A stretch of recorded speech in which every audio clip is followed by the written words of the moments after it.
What is going on, alpha males? Welcome back to the Alpha Male Podcast. Today, we're going to pick up in our Civil Unrest series. Today is going to be on bugging in versus bugging out and disaster planning. Before we get into today's episode, don't forget to like, subscribe, leave a review. If you want to support, please consider going to goodshepherdtraining.com and checking us out on Patreon, clicking on the Patreon link. I want you to do that because you think the content is worth something, that it's a ministry worth supporting, but you also get some cool insider content there as well. I'm going to plug in the normal bio, and then I'm going to talk a little bit more about some specific experience and troubled times God's gotten me through in regards to civil unrest. If you want to skip the regular bio, skip around 3 minutes and 45 seconds from where it starts, and we'll get into the bio and then the topic. Who am I? First and foremost, I'm a servant of God and a follower of Jesus Christ. God is number one in my life, and everything that I do in this podcast is no different, and I don't apologize for that. A little bit about me in the background. I grew up, I guess what you would consider a heathen. Didn't grow up a Christian, but I grew up in the southeastern United States, what most would consider very poor. Hunting and fishing and shooting. Joined the Marine Corps at 17, did a couple of combat tours in Iraq. After my combat tours in Iraq, I was an urban warfare instructor for the United States Marine Corps under Mojave Viper. I also served in law enforcement for several years in LAPD. I worked patrol assignments and more specialized assignments, where by God's grace, He got me through some nasty places in this world of war zones and some of the nastiest streets in the country. Not because I am better, because God chose to have mercy on me and had a purpose for me, and I'm thankful for that. After my time in law enforcement, I was a private contractor for federal government, for a 3-letter government agency I won't specify, doing private contracting work. I'm very much involved in guns and gunfighting. I also served in the U.S. Army, both full-time and part-time National Guard. I should say my primary MOS is in both branches of the military or infantry, as of one sort or another. Specialized infantry in the Marine Corps and an MOS that no longer exists. I started competition shooting even before I joined the Marine Corps at 17. I won my first gold medal even before I joined the Marine Corps at 17. I've been blessed by God with the talents He's given me to win more shooting competitions than I can remember. I've won most of my competitions in rifle and pistol, but I've also competed in archery and shotgun and even muzzleloader, knife throwing, hatchet throwing. I've competed in all that. I've also been a professional big game hunter and guide. Like I said, I grew up hunting and fishing and shooting. I've done it to put meat on the table because I like to put food on the table with the talents God's given me. I don't apologize for that. I've done it as a professional hunter and guide. I've slain all manner of beast and guided for all manner of beast. Bear and wolf and elk and deer, mule deer, whitetail deer. I've slain ram and fallow deer and countless animals, and I don't apologize for that either. FBI certified firearms instructor, NRA, and a bunch of other 3-letter government agency certifications. Blessed be the Lord my rock, who trains my hands for war and my fingers for battle, Psalm 144. I've been blessed to be the commander of a tactical team, an SRT, special response team, in a large metropolitan area, where our primary job was to stop active shooters. But again, first and foremost, I'm a servant of God, called by God to share the good news, preacher, a fisher of men. With that, we will roll into the day's topic. So a little bit about the things I've seen in life as it pertains to civil unrest and rioting. So I joined the Marine Corps at 17, and that was way back in 2001. This was before we went to war. This was pre-9/11. And I was in Kuwait waiting to cross the line, waiting to cross the border into Iraq. We had not yet invaded Iraq. We had not yet declared war. But we knew it was coming. We were sitting in our tents on the Kuwait border of Iraq. I had obviously already been through boot camp and basic training. And to my unit, we had shipped out. We all knew war was on the horizon, but we didn't know exactly when. And I don't have a way to prove this, and I'm not going to go back and try and substantiate it now, but we were told, and I have no reason to doubt, that we were, if not the first unit, one of the very first units to cross the border into Iraq. And I was infantry, and I saw things that only a Marine Corps infantryman in war would see. I got to see some unbelievably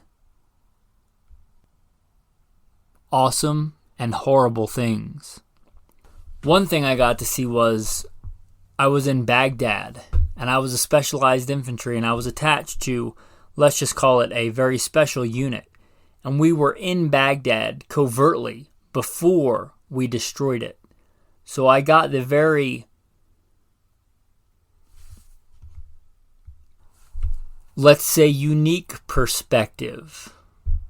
I was blessed to see Baghdad as a functioning major metropolitan city, much as you would see in New York or LA or London or Tokyo.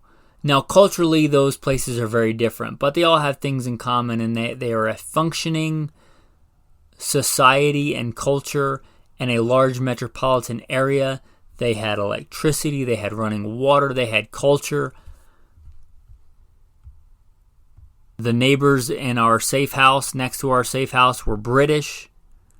From what I understand, there was a pretty well thriving Christian community and Jewish community before we went in there. It was a large metropolitan city. It was a big, big city with a large population. I just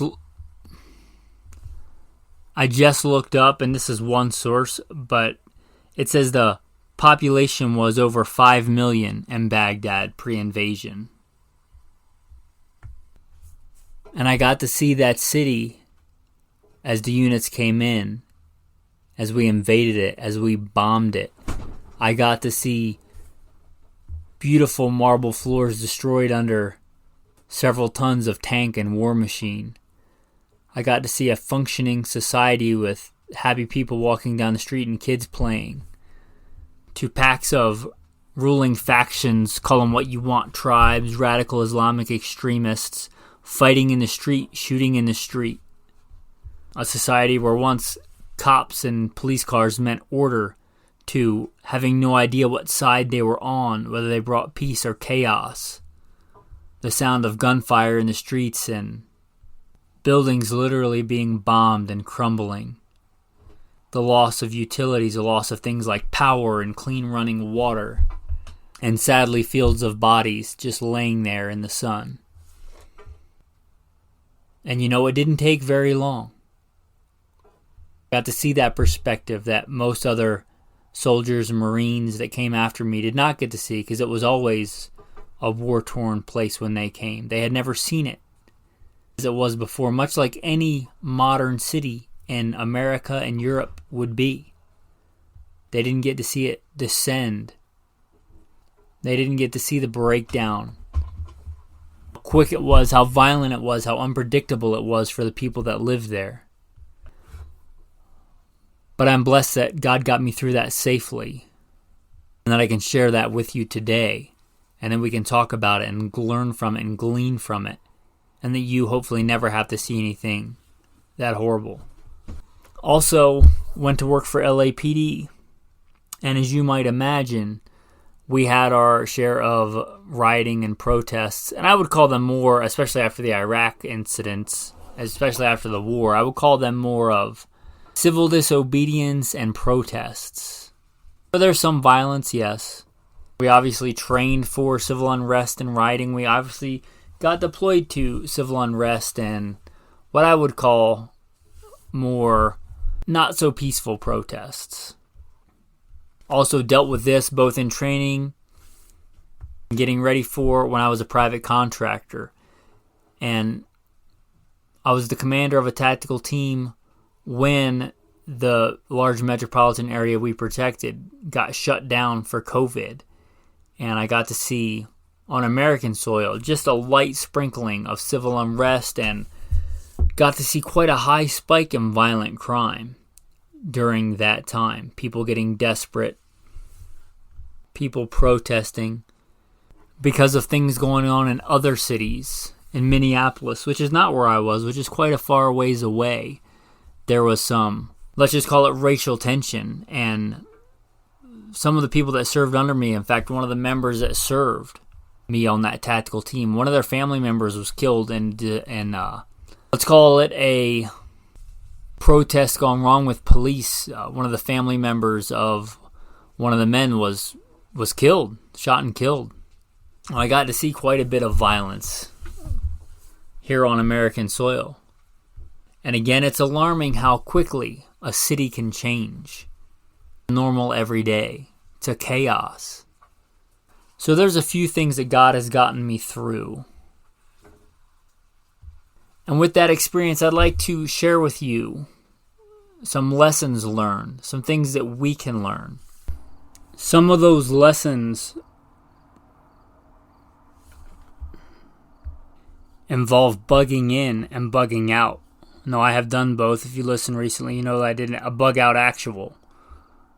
You can listen to that episode if you want, but I actually had to bug out. I hope that you guys listening don't ever face disaster or civil unrest or any kind of large-scale chaos. But I don't think I have to convince anybody listening that the likelihoods of that in recent years have gone up drastically. I don't think anybody listening with a rational mind would think that the world is becoming a safer, more secure, less chaotic place for a myriad of reasons. Number one, people turning away from God and doing whatever they want. Sin, people knowing what God wants them to do, but them doing whatever they want to do. That manifests itself in all manner of ways. Political strife, socioeconomic struggle, crashing economies, supply chain disruptions, shortages, famine, and war. Whatever the case may be, there are times for bugging in and bugging out. What I want to stress to you is that you don't just pick one. You don't just pick bugging in versus bugging out. It's situational. It's not like, oh, when the peanut butter and chocolate hits the fan, I'm just going to bug in or I'm just going to bug out. It's not a one-size-fits-all thing. You have to plan for both. Now, as I said, I just bugged out. We just lived through the tunnel fire here. Now, I don't know anybody that would be able to tell the exact amount, but several sources I saw said 20,000 acres burned. And more than one quote that I saw said 109 structures burned. Now, not all of those were houses. Some of those were barns and stables and things. But there were definitely a few houses that burned down. Now, what if those families had said, you know what, kids, gather around. Our plan is to bug in. We're just going to bug in and hunker down. Well, they'd have burned to death. That's what would have happened if they were like, oh, yeah, we're just a straight bug in. Our plan is just to always bug in. They probably would have changed their mind when they find it hard to breathe. If they would have been able to get out then, maybe it would have been too late. That's a real-world example that, by God's grace, He just got us through. We bugged out. Like, again, what if those families had just been like, you know what, kids, all our stuff's here. We're just going to bug in. It wouldn't have turned out so hot. What about if you live next to a nuclear power plant and that nuclear power plant starts to melt down and there's a giant cloud of fallout coming just towards you and you can leave the area and avoid it before it ever gets there? Got a couple of hours warning. Are you just like, oh, we're always bugging in. That's our plan. We bug in. And you're just going to live in a Chernobyl fallout zone for the next couple thousand years? And those are very clear examples. You can't always bug in and you can't always bug out. On the flip side, what if there is a large-scale nuclear war and you're, let's say, on the East Coast, the Northeast, and pretty much every major city has been nuked and there's nuclear fallout everywhere? Well, we did a whole show on nuclear radiation. Your best bet then is to bug in. You don't want to be outside in the fallout. If you can stay bugged in for a couple of weeks, it greatly reduces the amount of fallout that you're going to be exposed to. So bugging in, you can't just be like, oh, I'm going to bug out. You can't always bug out. You're going to bug out into a forest with your bug out bag covered in nuclear fallout. You can't eat anything out there and you can't drink any water out there or anything like that. So it's one of the things that irks me about the prepper community. Like, oh, I'm always going to do this or I'm always going to do that. Well, I'd say then you're a poor survivor. The number one goal of survivalism, being a survivalist, is to survive. And if one of those options greatly increases your chances of survival, then that's the best option. And it's different, situationally dependent. What if there's an invading army pushing through whatever territory you're in with platoon elements of men, heavily armed, going house to house, raiding? You know they're coming. You know it days in advance. They're slowly marching from city to city, town to town. You're just going to stay in your house and stand on your roof of the AR-15? What do you think's going to happen to your family and your loved ones? They come there and they take you out and do who knows what with your family and plunder your goods. You think that can't happen? Well, it did happen. It happened right here in America. You think that the Northern Union Army was always good and just and doing the right thing? Look into Sherman's March and the Northern aggression and what they did to homes and communities and cities in the South. So it has already happened here before. So it's situational, and some places are much better to bug in than others. Let's say, let me pick like the worst place. Let's say you live in downtown Manhattan and you have time. You're much more likely in most common scenarios to want to bug out. If you live in rural Julietta, Idaho, which is a beautiful little small town tucked away in the mountains with water and crops and elk and deer and very low population density, not near any major cities, you're much more likely to bug in. But you still might have to bug out. Again, what if they have a wildfire? Or likewise in Manhattan, what if it's too late and all the roads are choked? One thing I'll say about my experience and knowledge of mass chaos, civil unrest, is things escalate quickly. It could be totally normal in the morning, people going to work, people drinking their coffee, and it can be utter chaos with people dying in the streets that evening. It happens that quick. It can definitely happen that quick. That being said, a lot of times your window for leaving is short. I would encourage you to have set things in your mind, like when we see these things happen, it's time to leave. Because what a lot of people will do is it's not that bad, it's not that bad, it's not that bad. And then before they acknowledge that it's bad, it's really bad. And they've lost their window of opportunity to get out. If you've ever lived in a big city, you heard that I was LAPD. I know how bad the traffic can be on a normal day during rush hour, when a very small portion of the population is going in one direction or another. Imagine then if almost everybody in that city is trying to go in one direction or two directions. If you don't get out first, you may not get out. Let me be clear about something else. I totally and completely trust in God's divine protection. He's gotten me through 2 combat tours in Iraq and some of the nastiest streets in LA. I've seen more men die on my side and on the other side than I care to recall and recollect. But God's got me through that, and I believe completely in God's divine protection. God is my shield, my high tower, my fortress. I believe in God's protection. I have faith in that. But that doesn't mean you don't have to leave. How many times in the Bible does God call his people to leave somewhere, to flee somewhere, to bug out? Well, just off the top of my head before recording this podcast, Abraham was called to leave the land of his fathers and go somewhere he'd never been and didn't know.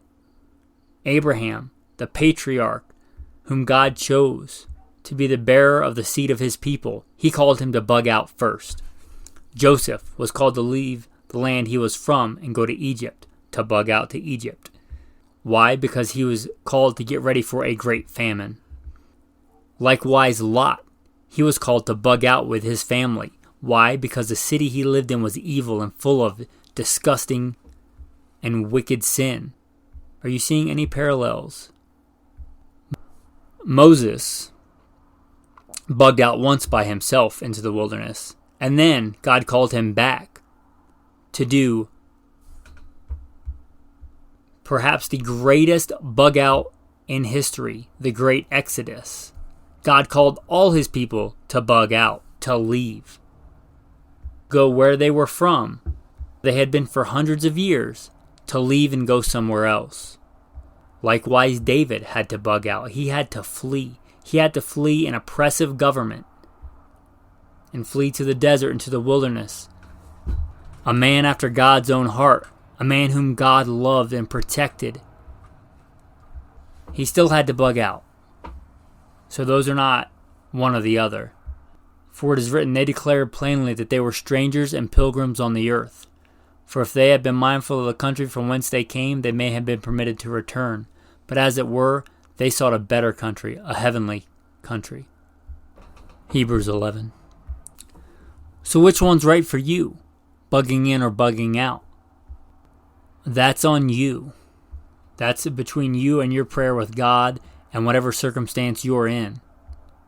Again, when society, cities descend into chaos, nations even, it can happen quickly. How long do you think it took us to sack or liberate Baghdad, whatever your point of view is? So things tend to snowball rather quickly. So make plans. Notice I didn't say have a plan. Make plans, plural. Your primary plan. Let's say for bugging out, your primary plan. If things get bad here, we're going to X. We're going to my cousin Jim's farm in Nebraska. If things get bad here in DC. And then have a backup plan. What if things get bad too quick and you can't get to Nebraska? Well, then me and my family are going to have to find the Potomac and walk out of DC. Get out of the built-up area. Get out of the city.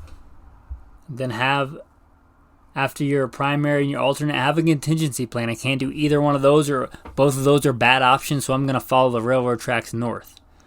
I'm just going to keep walking north on the railroad tracks until I get out of the chaos. Let me read you a correspondence I have with one of the patrons. Great guy. Say who he is, but he said I could share the information. He doesn't live there any longer, and what I shared back to him. This is a small part of what you get, what you can get if you choose to, if you join Patreon, to be part of a virtual community, a virtual tribe. Let's call him Patron X. It says, I used to work in a close-in suburb of Washington, D.C., and I lived in Woodbridge. After 9/11, I started to look at just how vulnerable D.C. region is. There are several bodies of water that make transportation difficult. For instance, the Occoquan River has only 4 bridges between the Potomac and Manassas.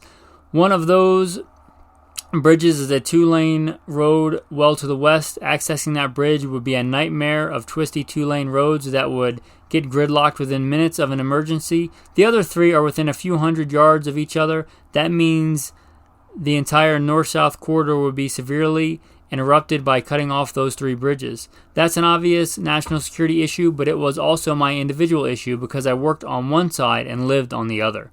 Whether it was a terrorist attack or government quarantine, I needed to be able to evacuate that area. At the time, I had a truck with a toolbox. I carried a bug-out bag that was well thought out and set up specifically for an evac of my house where I would make other plans and arrangements. The problem was the river. I figured I'd be able to drive at least part of the way because the plan was to head west rather than south like everybody else. I knew that at some point I'd have to abandon the truck. I had the predictable stuff like boots, rain gear, fire starting stuff, water, so whatever kind of bars I don't know about, paracord, and the rest. There are 2 additional items that are not normal. I carried a set of bolt cutters and a plug to a rowboat. There is a state park on the north side of the Occoquan River. They rent boats. I had rented them before and had seen that they are all secured by a cable. When you remove one, they handed you the plug. They kept them unplugged so they didn't get stolen. My bug out plan was to hike to the park, cut locks off the cable, and borrow a rowboat to get across the river. My home at the time was less than a mile from the landing on the south side of the river. I have since moved, and this plan is irrelevant to my current situation. But as I use the story as an illustration of planning and creativity, how many people would have a boat plug in their bug out bag? It was critical to my plan, and without it, I would be stuck in place where I didn't have what I needed. Now that, gentlemen, that is a plan. That is a well thought out plan. That's not like, oh, well, I guess if something bad happens, I'll just leave. That's a plan. That's a well thought out plan. And here's my response. Wow, that was very well thought out and shows you had an actual plan, not just I'm bugging out. That's great. I had a similar thing in Las Vegas. If things got real bad, wouldn't be long there without water. I stored a bit, but plan was to get to Lake Mead and walk up the Colorado River, foraging along the way. The more remote areas like Arizona and Grand Canyon, coincidentally where I live now, even scouted it out on off-road trails and dry creek beds and the Hummer and mini bug-out bag hikes with my friend. Part of that reconnoitering was fording the river with impromptu flotation devices, probably a dry bag or industrial strength trash bag, a good piece of bug-out kit. Fill it with air and swim it.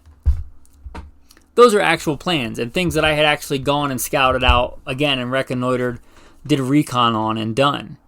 That's an actual plan. It's not, oh, if things get bad, we'll just hop in the car, head on the freeway, and go out into the country. Now, plans may change. Again, I said have a primary, an alternate, and a contingency plan. But actual plans. Here's the good news. They don't generally cost anything. You can say, oh, I'm going to have a bug-out plan when I get a bug-out trailer and this and that, but you need to have a plan now. Again, I don't think you believe that the world is becoming a safer and more secure place.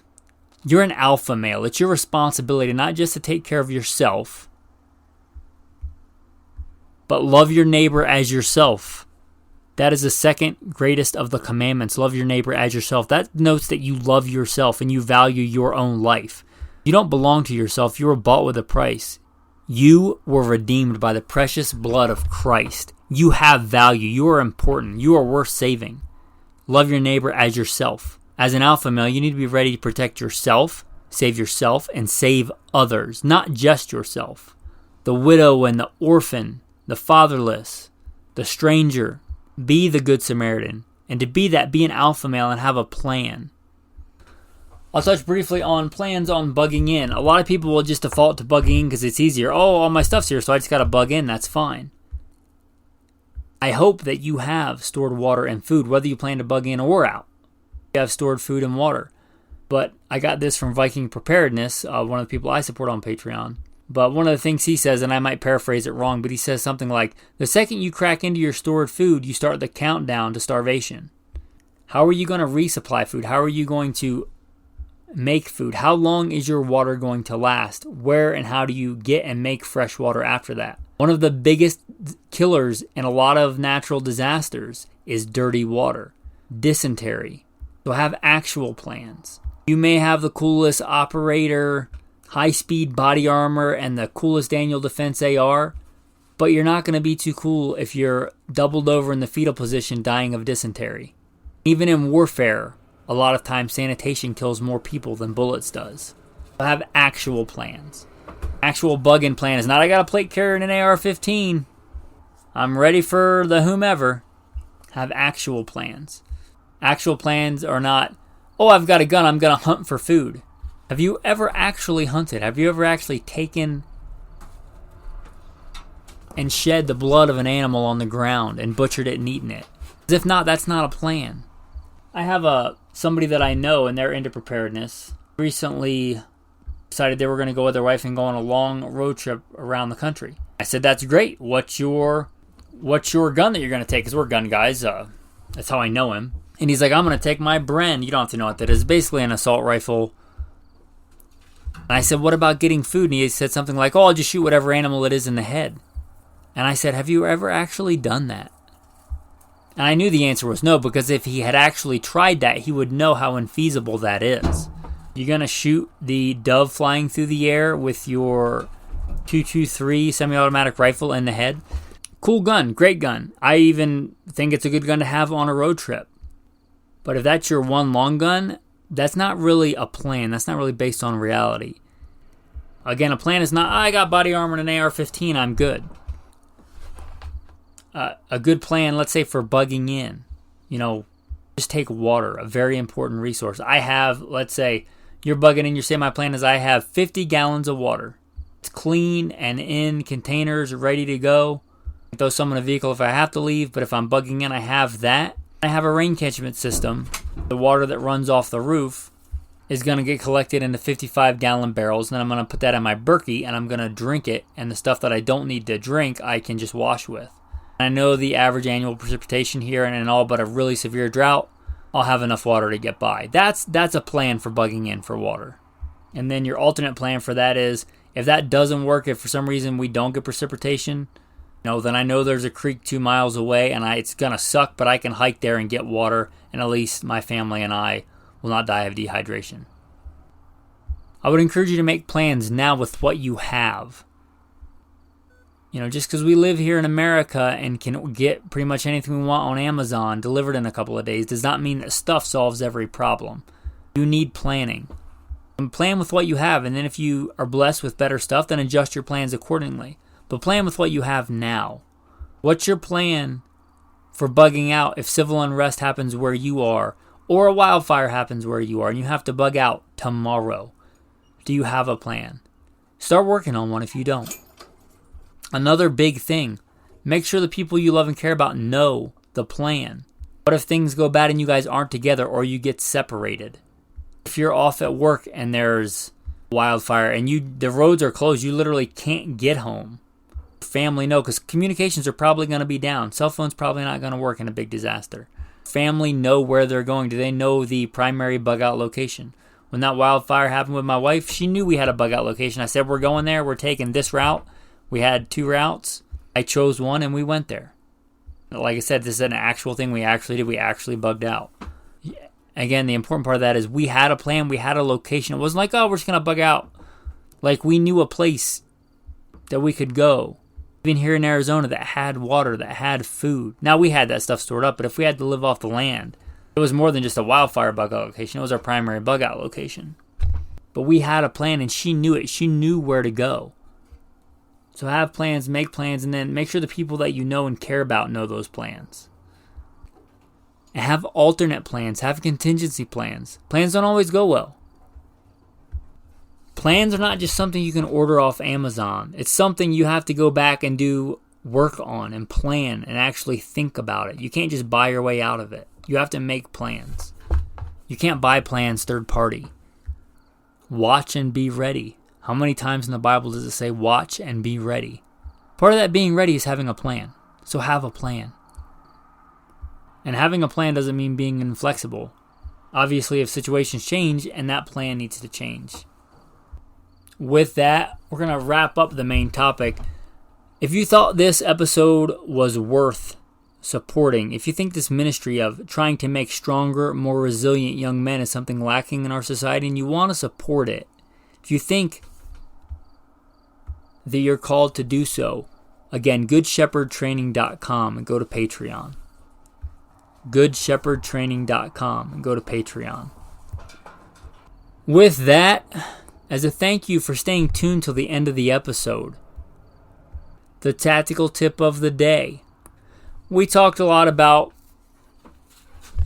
things getting bad and maybe having to leave. Part of that is packing a pack. If there's one thing an infantryman knows how to do, but there's a lot of things infantrymen know how to do. But as a former infantryman, one thing that we know how to do is pack a pack. So if you don't know there's a right and a wrong way, maybe more than one right way to pack a pack, but there are certainly many wrong ways to pack a pack. So a couple of quick tips. In general, the heavy stuff closer to your body and on top. So let's say, for instance, you had some fairly bulky but not heavy winter clothes in your pack. You should probably go on the bottom and towards the outside of the pack, whereas your spare pair of boots might go on the inside, closer to the frame, closer to your body. It carries better that way. Maybe you want one spare mag or two spare mags on your belt, on the hip pockets of your pack. But in general, if you have heavy ammo or something that you're taking, you want that close to the frame and higher up. Exceptions would be if you need something right away. If you think you're going to need something quickly, obviously that should probably be easy to get to and on the top of your pack. I'm going to give another tactical tip of the day because I think it's important. Purifying water, as I said, drinking dirty water is a major killer in a disaster and a lot of natural disasters. My really good friends one time were having this discussion because things were getting pretty bad in the city where we were. And I said, what about clean water? And he's like, oh, I just boil water. And we lived in a city in the middle of the desert. And I was like, with what? Boiling water is a good option out in the forest where you have a bunch of wood and trees and dead sticks and whatever. But boiling massive amounts of water takes massive amounts of energy. That's like a full-time job, finding stuff. And what are you going to burn in the city to boil water? In an apartment and there's no water, there's no clean water, there's probably no gas or anything else. How are you going to boil that water? Again, that's not a plan. I'm going to boil water is not a plan. So a good way to get clean water is iodine. Look up the right ratio. I'm not a freaking doctor, but iodine cleans water. Iodine kills bad stuff in water. Iodine is also not bad for you in the right quantities. In fact, it's good for you in the right quantities. So you get the little tablets or a dry hockey puck looking thing of it. You get just the liquid. Look into it for yourself, but iodine is a less labor-intensive way to clean water. In fact, you can buy usually iodine tablets at Walmart for cleaning water in the camping section. Don't have those in your kit whether you're bugging in or bugging out. I'd say that's probably one of the quintessential things you should have. Berkeys are good, Life Straws are good. Iodine is light and not expensive and can purify a lot of water. So you get two tactical tips of the day.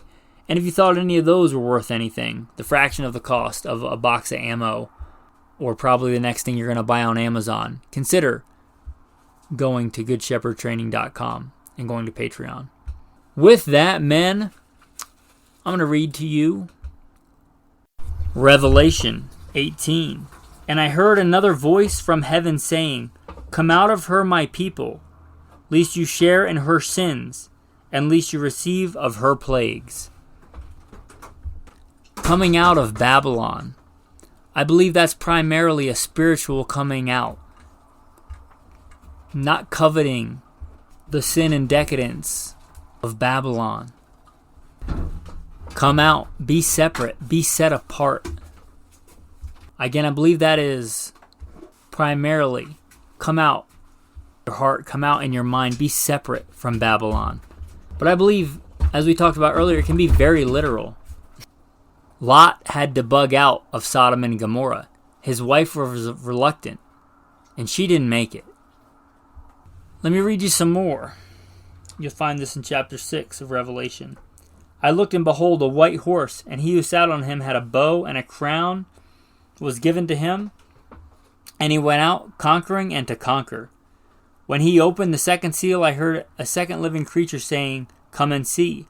Another horse, fiery red, went out, and it was granted to the other who sat on it to take peace from the earth, and that people should kill one another.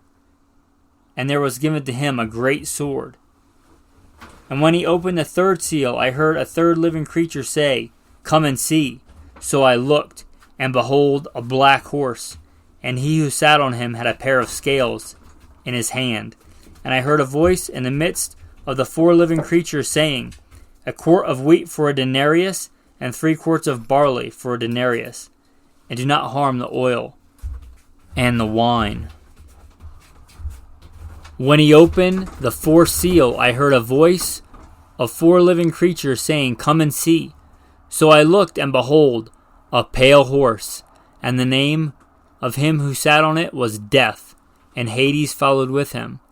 And power was given to them over a fourth of the earth to kill with the sword, with hunger, with death, and by the beasts of the earth. You think inflation is bad now, a quart of wheat for a denarius. So you know how big a quart is, but a denarius, from what I understand, was considered an entire day's wages. So I would urge you, after reading that, to be circumspect, watch and be ready, and have a plan. Have a bug-in plan, a bug-out plan, a fallback plan, and a contingency plan. You likely need those more than you need the next shiny thing from Babylon on Amazon. I'm not telling you to not enjoy good blessings that you've been given and blessed with. He gives us all things richly to enjoy. I may enjoy those things, but God is my joy and my peace. I hope to never love anything like I love my God. With that, men, thanks for listening. Have a blessed day.